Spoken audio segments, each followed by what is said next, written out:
Pernah kepikiran gak sih, apa sebetulnya warisan terbaik yang bisa kita tinggalkan buat anak-anak kita? Bukan cuma soal harta ya, tapi sesuatu yang kemuliaannya itu abadi, kekal, sampai hari kiamat. Nah, kali ini kita mau bahas soal itu, tentang sebuah investasi terindah dari orang tua untuk anaknya. Coba deh, kita renungin bareng-bareng. Kalau kita cuma bisa meninggalkan satu hal aja, satu hal yang paling berharga untuk anak kita, kira-kira apa yang bakal kita pilih? Seringnya yang kepikiran pertama kali pasti soal materi kan?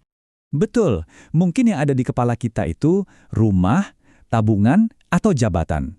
Dan itu semua tentu penting ya buat kehidupan di dunia, tapi kita juga tahu semua itu ada masanya, nilainya terbatas sama waktu dan ya, pada akhirnya akan hilang.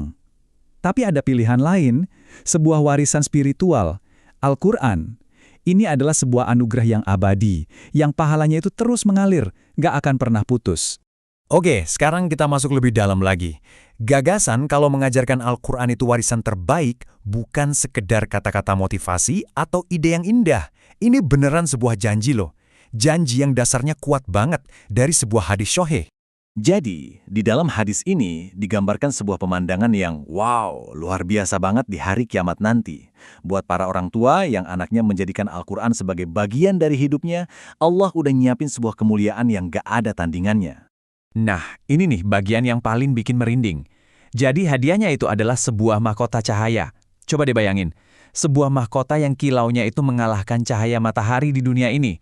Dan itu dipakaikan langsung di kepala para orang tua. Ini bukan cuma simbol, tapi sebuah penghargaan yang nyata, yang luar biasa indahnya. Tapi tentu aja, janji semegah ini ada syaratnya, ada jalannya. Ada 3 syarat utama yang perlu dipenuhi oleh si anak. Yang ya semuanya itu adalah cerminan dari didikan kita, doa kita, dan usaha kita sebagai orang tua.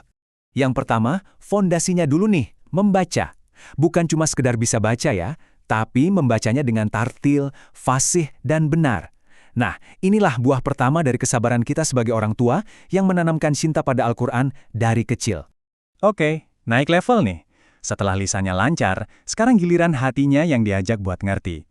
Syarat yang kedua, anak kita juga mempelajari maknanya. Dia menyelami tafsirnya, mencari hikmah di balik setiap ayat. Disinilah pemahaman yang mendalam mulai tumbuh. Dan ini dia puncaknya, bagian yang paling penting, mengamalkannya. Karena kan, ilmu tanpa amal itu ibarat pohon yang rindang, tapi nggak ada buahnya sama sekali.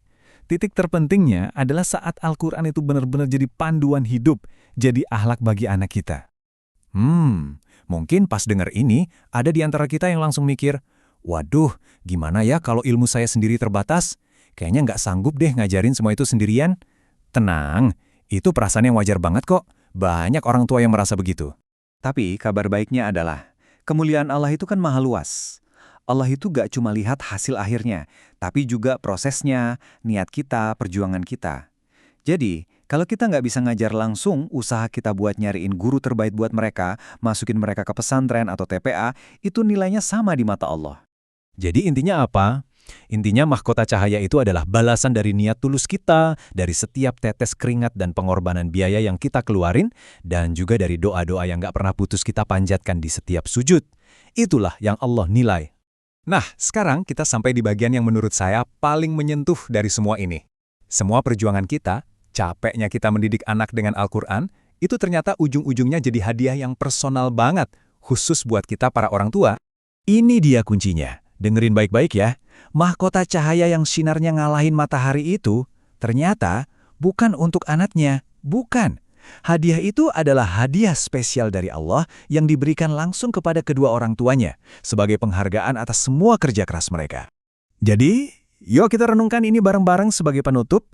Setiap ayat yang dibaca sama anak kita, setiap ilmu yang dia pahami, dan setiap perbuatan baik yang dia lakukan karena Al-Quran, semua itu jadi bahan bakar yang bikin kita nanti bersinar terang di hadapan Allah. Nah, itulah warisan yang sebenarnya.